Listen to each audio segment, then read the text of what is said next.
Good evening and welcome to this evening's panel event.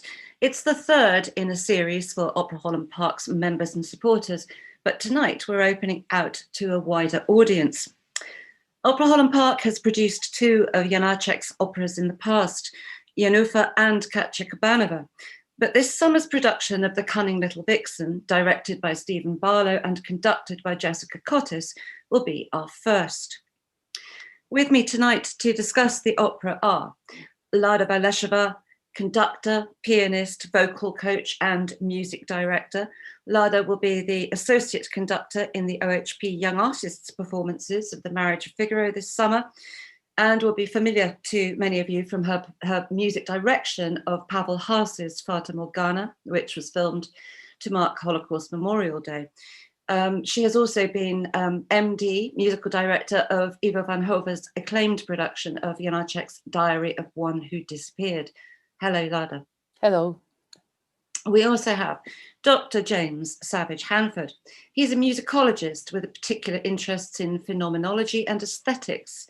He tutors at Oxford University and has written a beautiful essay on enchantment in The Cunning Little Vixen for our programme book. He also has the distinction of being a former member of the OHP chorus, which makes him very much a member of the family. Hi, James. Neil Fisher is Deputy Arts Editor of the Times, a sharp-eared and sharp-eyed opera critic, occasionally sharp-penned, I would say, whose family roots are in Czech. He has assured me that his mother laughs at his Czech pronunciation. She's going to laugh even harder when she hears mine. Now, to get our ears tuned to the right decade and the right location, which is 1920s Moravia, Lada and Simon Wall recorded some Janáček miniatures the weekend before last. Here, in close segue, we will listen to The Golden Ring and I Am Waiting for You.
Well, Lada, that's extraordinary. So we have a composer who's in his 70s and his final decade. We get this extraordinary outpouring. Can you tell us, why did you choose those particular pieces? Well, they are the last pieces is ever composed. If we can call them pieces as such, they are really kernels of thoughts and inspiration, and they come from the diary for Kamila. So it was a special diary he's written for his muse and long time friend Kamila Stösslová, his inspiration.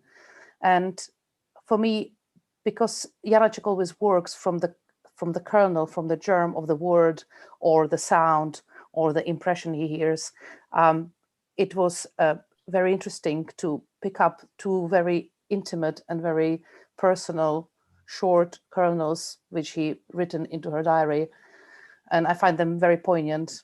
Especially the last one is not finished. In the edition I used, somebody did finish it, but I do not perform it as finished piece and leave it in suspense. Vixen, he describes it as a merry thing with a sad end. Is it sad? James, would you like to take this? I mean, you can look at it in a variety of ways, I suppose, is the point. I wouldn't necessarily read it as a sad ending, but to say that it's also portrays some sort of harmonious union between humans and nature, perhaps isn't quite accurate either, even though that's the kind of positive note that it strikes by the end. The opera's often been described in terms of this kind of pantheistic ode to nature, you know, a hymn to the natural world. But there's plenty as well, I think, in the opera to suggest that this kind of forced collision between animals and humans is actually tinged with a kind of melancholy and a regret. I mean, at the end of the first scene, after the vixen is captured by the forester, you get this rather melancholic kind of, but also rapid descending minor scale pattern figure, which just infiltrates the music. Like Lada was saying, it's one of the basic building blocks that kind of defines the opening part of the opera, where you have all this insect life coming to life, both musically and on the stage as well. So yeah, it's in some ways melancholic. It's in some ways therefore realistic. I think it's also in many ways fantastical, and as I make the point in the article that I've written for the program booklet, enchanting. I think it's worth just looping back a bit here for anybody who's watching who might not be familiar with the opera. What we essentially have are 2 or perhaps even 3 concurrent cycles moving sort of at the same time, almost like a sort of intricate machine, which of course it doesn't sound like a machine. It's very organic, but we've got the cycle of the seasons in the forest where it is set in Moravia. We've got the life cycles of the animals, the vixen herself, who we trace from her first sighting as a cub to, you know, becoming a mother and then dying. And then we also have frogs, a badger, chickens. Everybody sings. They sometimes have actually more human characteristics than the humans do. And I think perhaps a critical point is that the animal creatures are always looking forward, whereas the human characters that we meet, the innkeeper, most importantly the forester, and the priest, the school teacher, that society, they're largely looking back. They're quite reflective. So it seems, you know, if they're not quite old age, they're certainly in midlife and looking back at sort of lost opportunities or things that could have been done different. The girl that got away, or unfortunately the girl that you marry, but then maybe you're not that happy with. Neil, what is it for you? Is it happy or sad, or is it ambiguous? I think you sort of put your finger there on one of those fulcrums of joy and sadness, which is that the animals, who are not entirely animals, they are reflections of ourselves with our sorts of behavior, and they do the sort of things that we do in the opera. You know, the fox and the vixen go on a date. He or she presents her with, you know, a fresh rabbit, and often in productions someone plonks down a bottle of wine as well to sort of accentuate the idea that they're having a very 20th century experience. And he says to her, an independent woman, which always gets a bit of a titter, but I think must have been particularly acute, you know, in the age of the flapper girl. But as you say, the animals, you know, they're always getting to the next stage. You know, having had their date, the fox and the vixen get married very soon after a first date. And shotgun wedding, I think. Well, yes, this is true. And some of the natural world are quite appalled. The more stuffy residents of the forest are a bit appalled by this. But I think there are different standards for foxes in the forest. And then they're already having children, and you know, the other animals. And by the time we get to the end, I think we're told that the frog is the grandson of the first frog that we saw. Mm. So as you say, they're on this accelerated, but they're also sort of uninhibited by what one might call the more reflective, more difficult aspects of aging.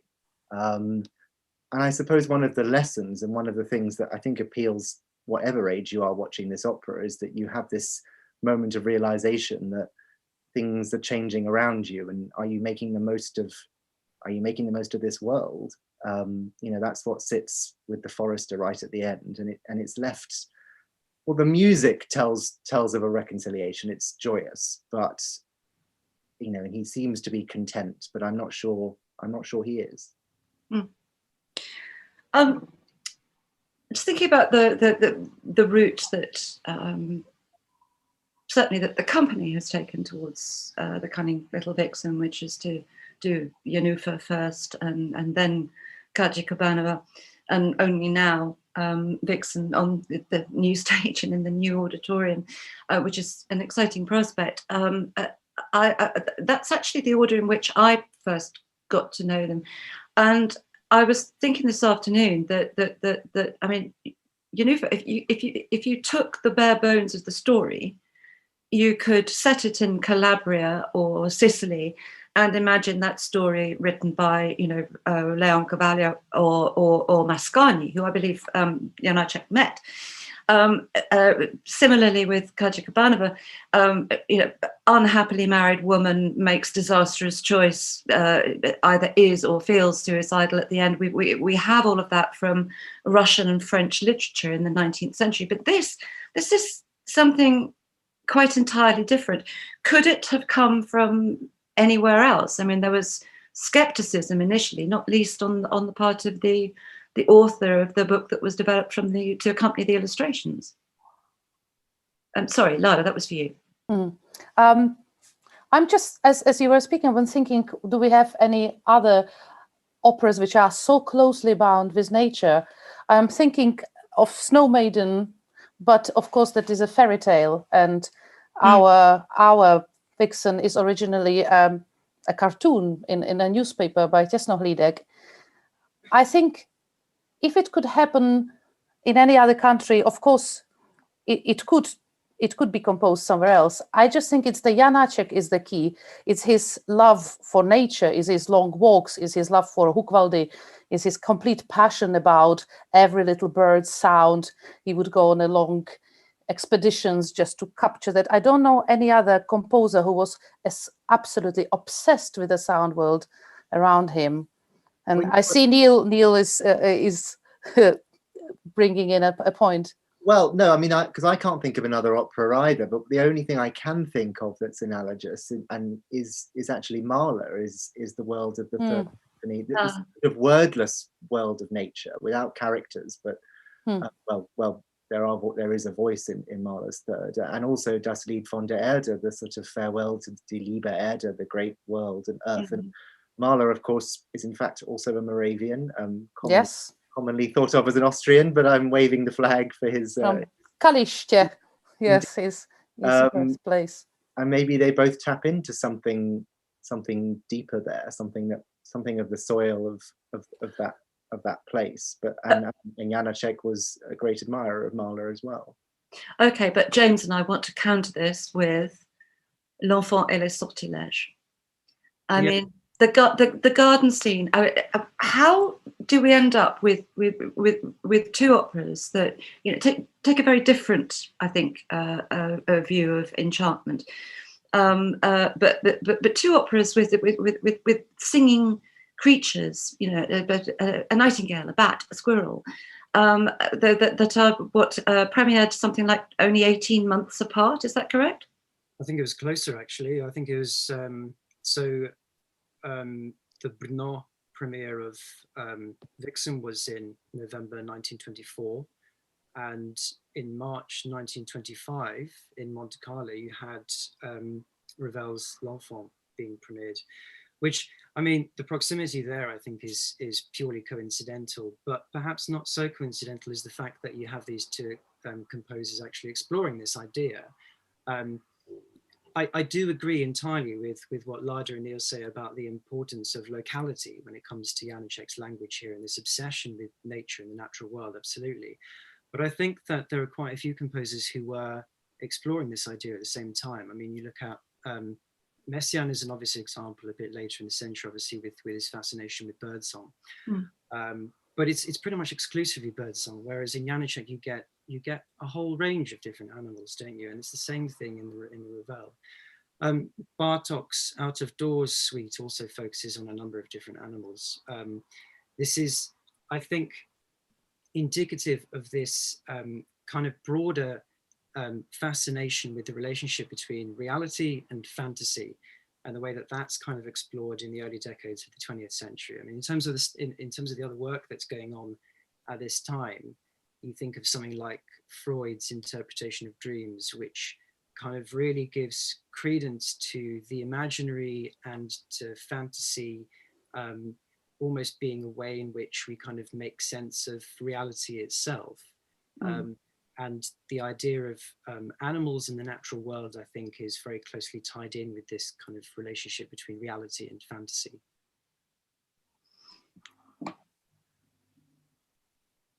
There is, of course, the dream that, well, there are at least two sort of dreams in this opera.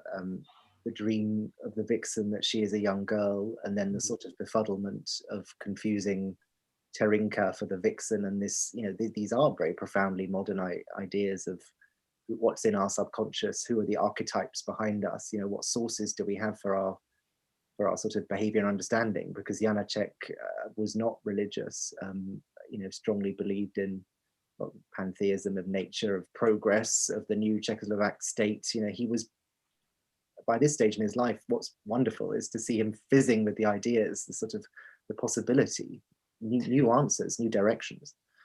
Yeah, I mean, the music doesn't actually really sound like anything that's come before it particularly, although I do absolutely get what you mean about a common ground with Mahler. Neil, you said to me over the weekend that you were struck again by how small his life was, and yet how rich and how fertile. I mean, he didn't really travel, did he?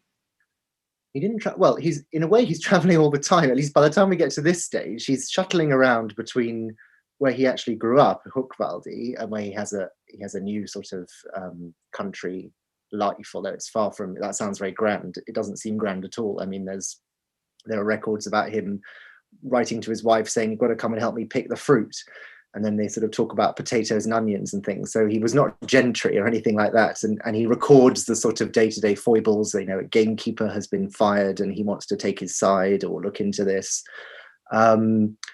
Otherwise, he's shuttling to Brno, to back to Prague. There's, you know, by this stage, there are much more musical activities going on in his honor in Prague. And there's always been this kind of antipathy, I suppose, or he wants the praise from the Czech capital, but also it's not his people, it's not his tribe. I think that's fair to say, Lada. Yes, I agree. Yeah. And then at this point, there are performances in Germany and Austria. So his reputation is growing, but he also feels very suspicious. I think he's been a man within his own containment, you know, within his own paths for such a long time. But as I said before, the tension now in this final decade is between what's sort of bursting out of his brain now that he has this recognition, and he can't seem to write fast enough. And the Makropolos case is conceived very shortly after Vixen, and is also the most bizarre premise for an opera and the most unlikely idea for a drama. Karel Čapek play, correct? Yes, that's right. Karel Čapek's play. Yeah. Interesting. If we speak of dreams and the influences, even either spoken or revealed or not revealed, the Freud, the dream world. For the connection, Makropolos case, the passage of time, the circle of time, and how it can stretch or it can be very short. And in Vixen, in some ways, we also see the similar circle of life, but in a completely different situation. But I think that I think also the theme of fate is always so present in Janáček. We have a fatal last meeting of Vixen with the forester. Then we have a fate which Emilia Marti Makropolos has chosen, have been given, So I think those themes are like a red thread through his operas, of course, in others as well. And I think about the traveling, I completely agree with Neil that if you read some of the letters, especially to his wife, full of lists of things and what underwear to wash and his favorite dish to prepare and not to forget to bring him this and that. One interesting observation from who was a man who was a mayor of Hukvaldi at the time. He arranged with the forester for Janáček, who was absolutely obsessed about capturing the sound of a dying fox. They went out on a stake on a special day and with the guns were trying to actually shoot a fox, which doesn't sound very nice, but having a chance to actually hear that sound. I mean, it just shows the depths and lengths into which he would go to be absolutely authentic in capturing every sound. He also researched what time of year that foxes were likely to conceive and how long their gestation period was, which I suppose explains why we get at the beginning of Act 3, how many children do we have now, dear? Which you can imagine might be quite a lot by this point. I'm still struck by this idea of this ambiguity that you do get in him, the sort of the happy, sad, the tilt, or the two conflicting things running alongside them. I mean, we have here a score that is absolutely full of sort of snippets of folk dance and folk songs, some authentic, some sort of invented, but this isn't. I mean, what about the ostinato in his writing, Lada? Well, it's again the repetitive theme of I would say either a fade or a sound effect of the bill in Janufa. It's that unwavering, unforgiving sometimes. I actually, speaking of that obstinate, that's Janáček. He was so obstinate. He was one of the most difficult people. I mean, partly his career took so long to take off as well because he didn't go out there to make friends, and he wasn't there out to please anyone. He insisted constantly all his life on his own voice. And that's why when we hear even one bar of Janáček, we know it's him. I think it's partly the way the man was, this obstinate, repetitive thing. And then he uses it to various effects as he needs. I wonder if now would be a good time to listen to the next miniature that you recorded for us. This is Malostransky Palace.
Malostransky Palace. Lada, that cannot be a description of a Baroque palace. It has to be surely what he was feeling near it, or something that happened near it. 1927, isn't it? I think so, yeah. Hard to say. Honestly, I think he's just captured his thoughts. I was going, as I picked up this piece, I was going through my Malastrana walk, and I thought, which one could it be? and it could be any palace, but it's obviously the mood he was in. Maybe the only thing I would say, which, and I'm absolutely guessing, it's not a happy piece. It's meandering from one minor key to another, and it's always some kind of expectation. As much as he wanted to succeed in Prague, I don't think he was happy there when he triumphed, when his operas were played and they were played well and he was getting their recognition. But it's not his heart, soul singing place. Maybe that would be the one explanation for such a strange, mysterious little captured miniature thought. I'm delighted to say that we've had a question in from the audience, and this is easily the sweetest question I have ever been asked on one of these. It is from Elizabeth Pritchard, aged 2. How many foxes live in Holland Park? We hear them singing all the time. Elizabeth, thank you so much for that question. We don't know the answer. We will try and find out and get back to you. Singing foxes, it's good to know that they actually exist. It's not just sopranos and mezzo sopranos. We've talked a lot about Enchantment, but it's a work of great modernity too, isn't it? I mean, often listeners seize upon Vixen's radicalization of the hens and her feminism, which initially I sort of thought, she's a suffragette, but women had the vote from the formation of, from the establishment of the independent Czech Republic. But what I did notice which is quite sort of topical, is Janáček described the eviction of the badger from his set as communistic expropriation. She's a character of tremendous self-determination, tremendous vitality and independence, sexually confident. Neil, you were talking about the bottle of wine, but I believe Fox also offers her a cigarette at one point. Yes, and she says she's too young, or she's not done that yet. She said, I haven't done it yet. Yeah. I think. Is she allowed more freedom because she's in a fur coat, because she's dressed up as a fur coat? Because thinking back to, we're delighted that we have Jenny France and Julia Sforcen coming back as Vixen and Fox this summer, which they were last together on the stage at Opera Holland Park as Zerbinetta and the composer, and there was an extraordinary, delicate but very, very powerful charge between the two of them in that relationship. People always talk about the sort of erotic possibilities or the erotic frisson of the mezzo and the soprano in Strauss operas. They barely seem to mention it when it comes to the Cunning Little Vixen. Is it simply, do we just think, yes, okay, these people are foxes. They're not two women, they're foxes. James, do you want to take that one? There was a question in there somewhere. I think to some extent that's right. I mean, being animals, you suspect that perhaps they're not bound by the same kind of social mores by which human relationships are often judged or elevated or condemned. It's an interesting dichotomy, isn't it? Because in many ways, Vixen is the most fully fleshed out of all the animal characters, and she takes on all these human characteristics, and in that respect she's also quite an amoral being, but I think related to the way that we view her relationship with the fox, just because she's an amoral being, in fact because she's an animal, we're not quick to condemn her in any way. I think certainly in the same way that might be the case with other female operatic heroines, which may say something, I suppose, about the history of opera. But yeah, it's a really interesting point, I think. Well, she is allowed to be happy before she dies, which does make a nice change for sopranos. Yeah, definitely. I mean, the brevity of the characterization, it isn't that there isn't, you know, she's a marvelous, wonderful, rounded character, but at the same time, there is no great monologue, there is no great aria of declaration of her feelings. I think in a way it's, the distance feels to me almost held from us because things just happen and she's spontaneous and she's emotional and then it's over. It's, you know, it's startling and it's profound, but it's also, maybe the answer to your question is that we don't have that sort of composer mental tussle. How do I feel about this? I'm so confused. You know, she just gallops on. My feeling is as well, and I completely would agree with both points, is as well that if we look at the Diary of One Who Disappeared, we have not an animal, but in some ways we can make a parallel between Zevka, who doesn't obey the morals of our usual society. She's an outsider out of the society, and I feel it's like Janáček's yearning for that freedom. When he writes in his letters, he is yearning for the liberation, for freedom to actually live his emotional life fully, away from those shackles. And I think he channels it into this both Vixen and into Zevka, and partly as well into Janáček, who lives with her, that he had the courage to actually do that. Yeah, so I would agree as well that we don't, as you said, Anna, we don't think of that parallel, the mezzo and soprano, frisson, Octavian and Marschallin in this case, because perhaps they are animals as well. Perhaps they are not as standardly as much performed as the other operas. You know, the Vixen is not as much performed as the other two or the other similar operas. But Janáček operas entered the repertoire over here very, very late, though, and have, I think, quite quickly gained a real sort of hold on the audiences here. I mean, Neil, didn't we have, there was a few years ago, didn't we have 3 catches all going on at the same time? That's right. There were at, oh dear, I'm going to have to remember them all. Opera North. Opera North, Scottish Opera and Covent Garden. Yeah. One in English, I think, and two in Czech. The conductors, you know, I think first of all, music directors want to have them, want to conduct them, want to possess these scores. You know, they're such incredible and difficult music. Vixen, I don't know where the sort of pecking order lies. I suppose Macropolos' case depends on that one singer, and the House of the Dead perhaps is slightly doomed by its title at the box office.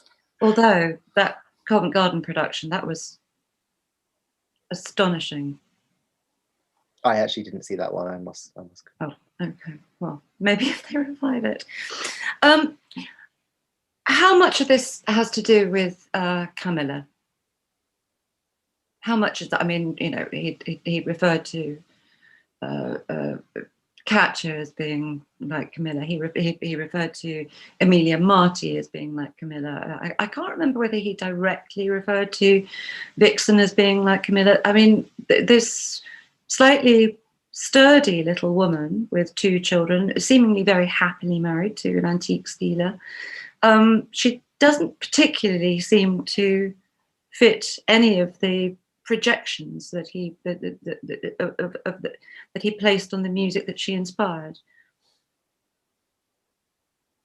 It's the key question here. Who's taking it? Oh, I'm so sorry, Neil. Do you want to go first? Well, yeah. I mean, I think you're absolutely right. That, you know, every time I attend one of these operas, there will be, whichever one it is, there'll be a program note that diligently explains that at this point, you know, Janáček is writing these torrent of letters to this woman who's 38 years younger than him, and that somehow they form the sort of backdrop to these operas. And you think, as you say, she must have been quite some muse, some extraordinary figure to have inspired all these women. And I think the answer is that she wasn't, and yet she was. I think his relationship with her, the pent-up emotion, the desire to have this kind of secret life with her, I think it sort of, it produces these very different reactions that come out in these operas. I don't think the women are really meant to be her, but I think the expressive sort of fire that creates them is absolutely comes from this relationship that he has with her. James, you look like you want to come in. Yeah, I mean, I agree with that. I think actually that her kind of aloofness, Camilla's aloofness and her passivity is almost an advantage, really, as far as her function as muse is concerned, for Janáček specifically. I mean, you have to question, obviously, given that she's so distant, you know, was she enough? Well, she clearly was in some respect, because she inspired such an amazing sort of late flowering in the last decade of Janáček's life. But as far as her passivity is concerned, I think it allowed for this idea of fantasy to start playing a critical role in that relationship. You know, Janáček was he was such a sort of fantasy-based creator. You don't write the operas that he does without sort of this kind of amazing, fantastical imagination. And it's almost as if he could sort of overlay these ideas onto his impression of her. And because she was never quite so responsive in the way that he perhaps wished, it meant that she could be kind of anything and everything to him, even when he either credited her or didn't, as was the case with Vixen. I don't think he actually credited her as being an influence in the same way that he did with Katia. For context, for anybody who's unaware of this, the John Tyrrell's translation of collected letters, intimate letters, Faber, is an incredibly good resource. I mean, the astonishing thing is, of course, you know, we have hundreds and hundreds and hundreds of his to her, but very, very few of hers to him. The ones that survive are actually quite banal, as compared to, you know, the fantastic quality of his and his, you know, imagination of that they would have a child together. But I don't think it's unfair to go from the way that his read, to assume that actually probably all of her letters were probably quite reticent compared to his passion. He often complains that she didn't reply for a long time, and that he's, you know, what happened to her? Why is she not writing back? And I completely agree that when you read some of the letters, what James said, his capacity for the imagination, for running away with this fantasy, is amazing. As you said, Anna, he writes about when our little children are running here, and he buys a painting of which makes him think of the family with her, which basically she was quite happily married, and I don't think she ever had any intentions of leaving her children, leaving her husband. I think it was a very thin line she was in a way threading, because she didn't want to encourage him too far, and on the other hand, all these years the correspondence and the occasional meetings survived. I would say just one thing, you know, when we look at the photos, you know, or especially later photos, and maybe we don't quite find the connection there with the fantasy world he created about her, the image he's created. We also perhaps need to remember that what he often mentions is her laughter, is her vivaciousness, is her incredibly kind of slightly carefree personality, is her energy, is her sparkle, which he mentions. And considering the marriage with Zdenka didn't have any of that, it might have been, especially in his later years, something which he yearned for, and which she personalized in many ways, that kind of a fire for him. And in fairness to her, though, I mean, there's one portrait of her with her eldest son as an infant, in which she is quite radiantly beautiful. He wanted to use one of her I think, the loose-haired photograph he must have had from probably her younger years on a program of Diary of One Who Disappeared, and I think that it was not used, but yes. The photograph that you mentioned earlier before we went on air, is there any chance you could hold that up to the camera of the two couples? If you keep talking for a while, I'll find it. I will keep talking for a while, because I want to. I mean, after we're done with Kamila, which we're not quite, to get onto what the Czech sense of humour is, because the Cunning Little Vixen is also extremely funny, and possibly slightly coarse.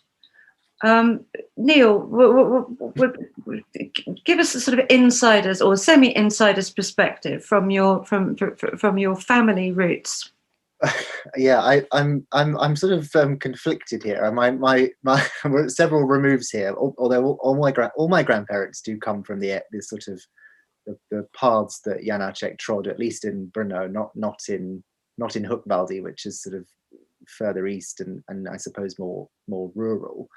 The Czech sense of humor, I mean, I don't know. I think what comes across about the Czech people to me is this particularly in that part of the time of my grandparents, is that this optimism of a new state, a very modern state, one of the most modern states in Europe at the time in innovation and technology and democracy. But then a sort of cussedness, I suppose, something about nestling alongside bigger, more important neighbours, perhaps feeling privately superior, but also not wanting to actually pop their head above the parapet. When I see those village, the schoolmaster and so on in their pub, it's a sort of timeless, to me, a very timeless Czech image of the regulars at their regular table, and they've been having the same conversation for 40 years. And are they going to do any of the things that they're talking about? When they'll probably say they'll do them next week or the next day, and they absolutely won't.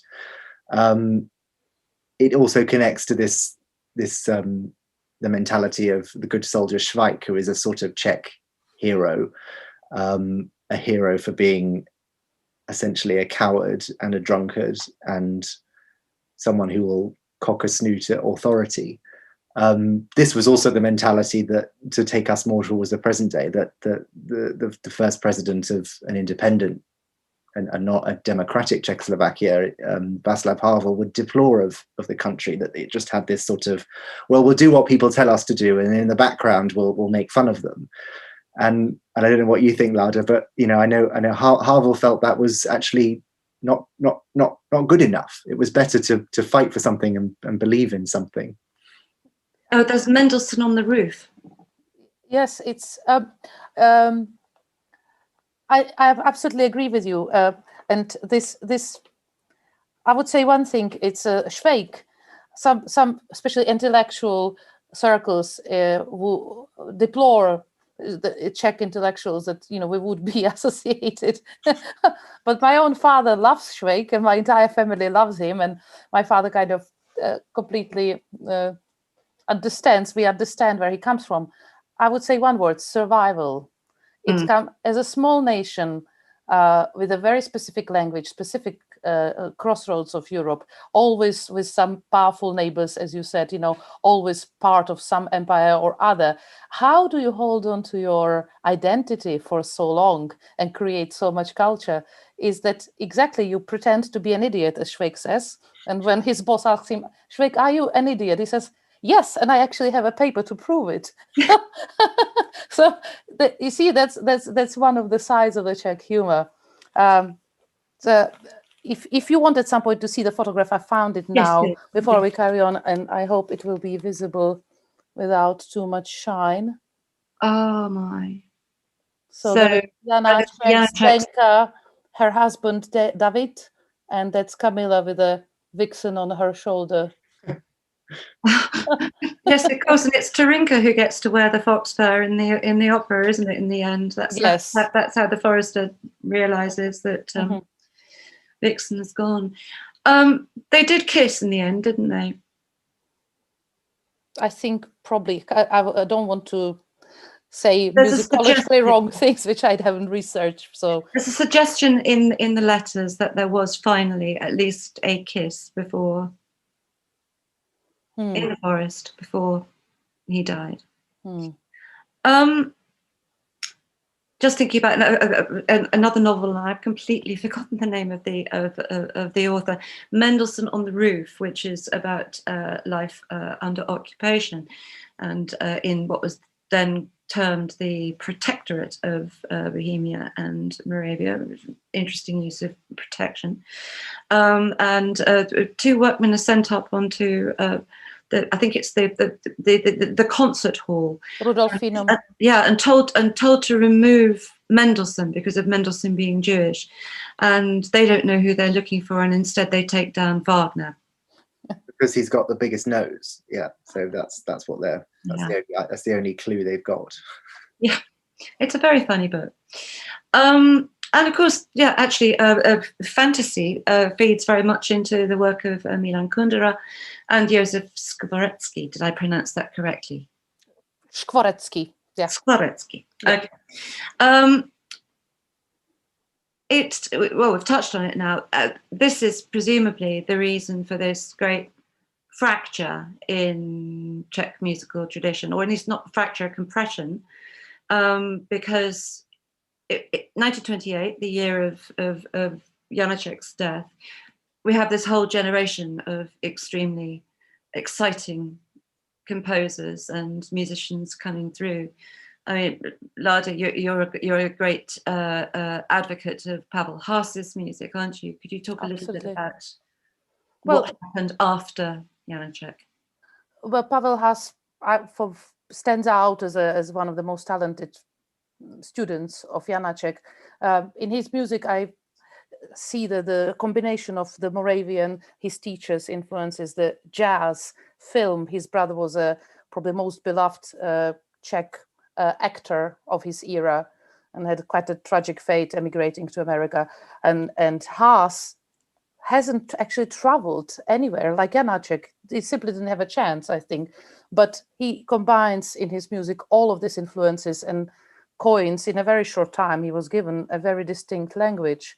And I found a really touching little note in one of the books on Janáček that after he died, Haas, with another two friends, his students of Janáček, came to Hukvaldi to take care of the papers of the archive to make sure that everything would be gathered in one place.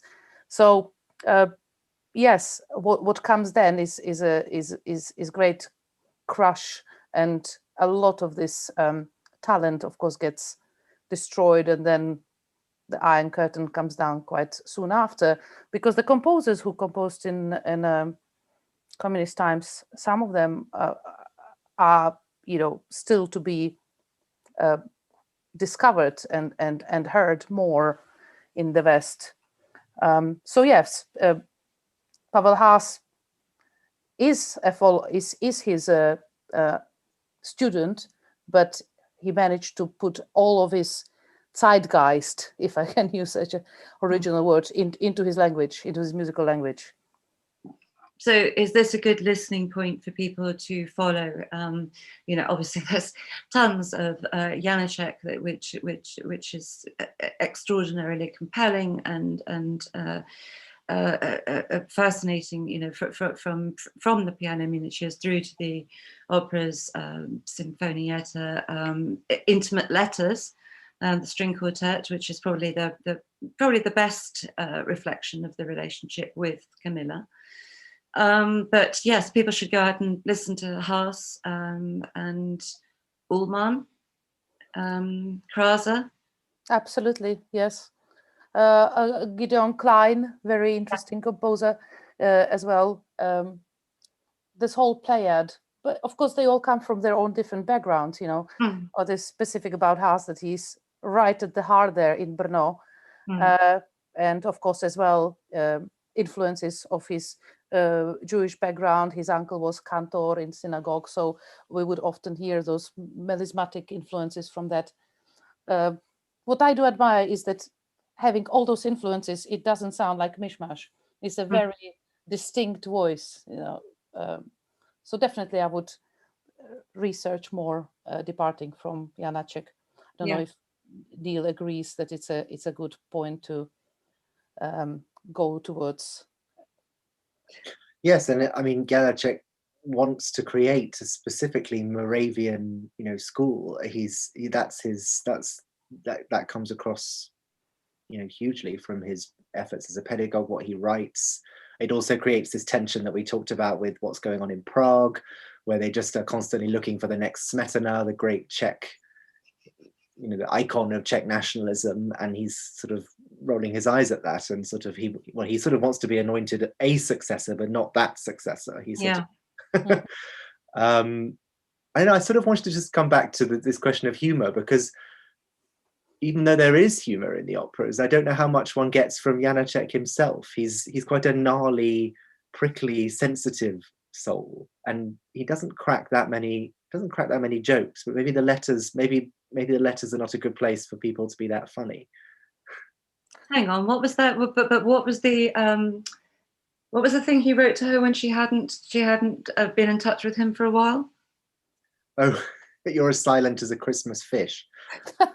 I love this because I could connect with that on a sort of slightly ancestral basis, because my mother used to tell me stories of how the carp that is traditional in parts of Eastern Europe, particularly Czechoslovakia and Poland, would be bought alive and kept in the bath for a few days before Christmas.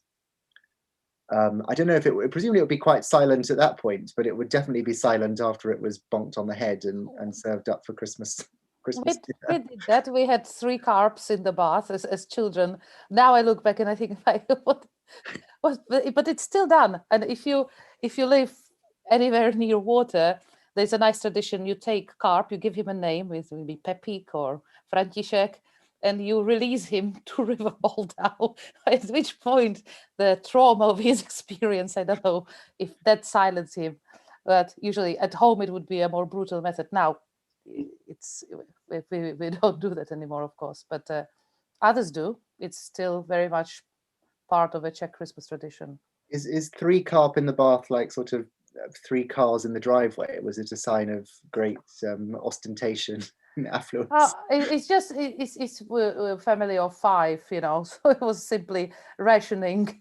So everybody has another couple of days after the day itself. We still reheat the carp. This is excellent. James, can you recommend other listening for anybody who hasn't tried Janáček yet? Other than listening to the Cunning Little Vixen itself, where would you suggest they start? There's plenty, isn't there? The last decade of his life is where the real masterworks, I suppose, are to be found. The earlier works, I think, do retain this kind of Dvořák-influenced romantic kind of language, which for sure is great. But his sort of more refined melodic writing, his pared down lyricism, this kind of focus on speech melodies, which we've not really talked about, but which can be equated to this idea of the ostinato as a building block in his music. This is all to be found in the late operas, especially. We've already mentioned the Macropolis affair, there's the excursions of Mr. Bruček. Yennefer is a slightly earlier opera, and that's the one that really paved the way to his his greater successes. But just going back to what Lada said about the Iron Curtain coming down and this causing certain composers perhaps to be either swallowed up or find themselves on the wrong side of the dividing line, this sort of arbitrary dividing line separating East and West in Europe. It's something that's afflicted so many other composers from that side of Europe, isn't it? And I wonder to what extent it takes, or it has taken a Western advocate to put these sort of composers a bit more on the map. Charles Mackerras was a huge advocate for Janáček's music.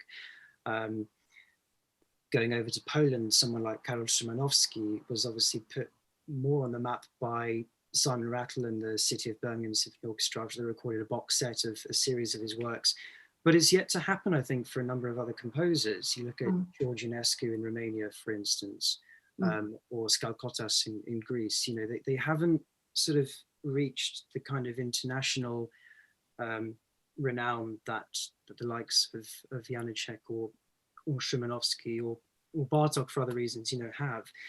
And that's quite an interesting thing, I suppose, and it says quite a lot about how perhaps the West has viewed composers like Janáček as potentially maybe provincial composers, just because they fall outside of this kind of cosmopolitan urban centre. I think, you know, that we've sort of moved past that, I think, as far as research and performance. Certainly, I think there's more to be done to bring this work, you know, to a wider audience, definitely. Okay, that's wonderful. We're going to have to wrap up very shortly.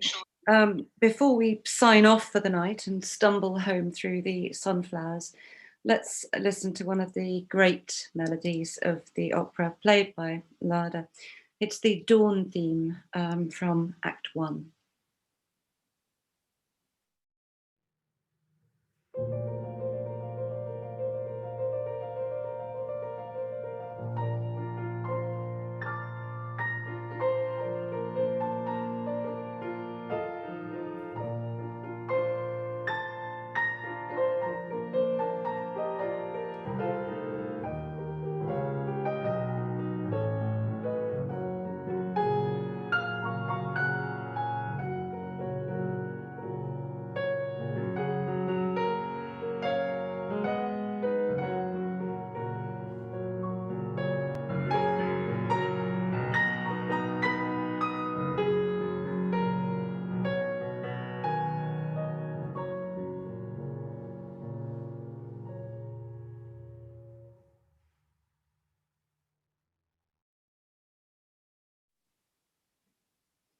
Lada Valešová, our one-woman orchestra there.